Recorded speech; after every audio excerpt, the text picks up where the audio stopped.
5-judge constitution bench will hear all the petitions which have argued that the abrogation of Article 317, the strapping of Jammu and Kashmir special status, was unconstitutional. They'll also be hearing the arguments about why the reorganization of Jammu and Kashmir into 2 states is a violation of the constitution because it violates federal structure. It didn't take the consent of the people of Kashmir. One of the most interesting petitions in this regard, which is there, is the one which is just filed, which was sort of accepted and listed yesterday with all defects cured. The one filed by Shah Faisal and Sheila Rashid. Now that petition includes one very interesting point because it actually goes all the way to challenge the proclamation of President's rule back in December 2018. It challenges part of that because that was what laid some of the groundwork for the bifurcation of Jammu and Kashmir, the downgrading of it from a state to a union territory.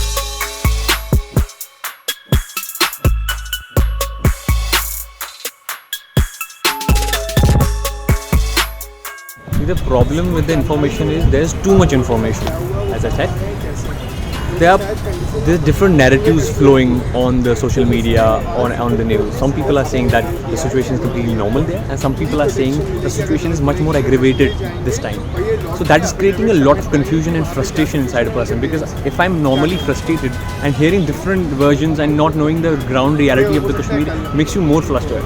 Which is why I got more apprehensive about Kashmir, and particularly Anantnag, because the situation in South Kashmir is much more volatile there.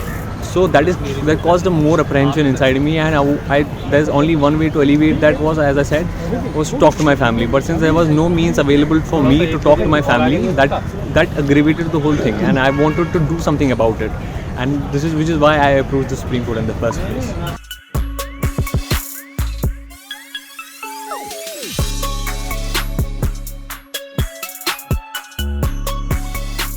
A person that is our comrade, 4-time MLA, Central Committee member of our party, his whereabouts are not known since the 5th of August. And habeas corpus means to produce him in court. The Supreme Court has given an interim order that I can be permitted to go to Srinagar and visit him. And the local police authorities have been directed to facilitate this visit.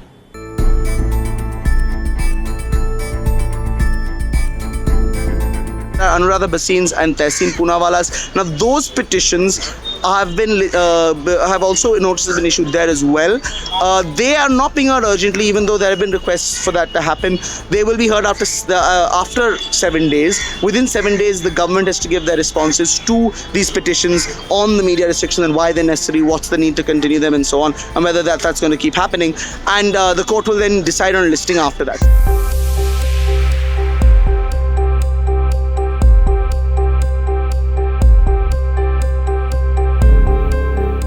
The government strongly, vehemently opposes it. There are cross-border repercussions and people are taking this to the UN, and Pakistan, will look to exploit this. But the judges said, and rightly so, the judges said that that's not our concern here. This is of these petitions have to be heard, and if they're going to be heard, you're going to have to, you're going to have to give your response. So they refuse to accept these submissions.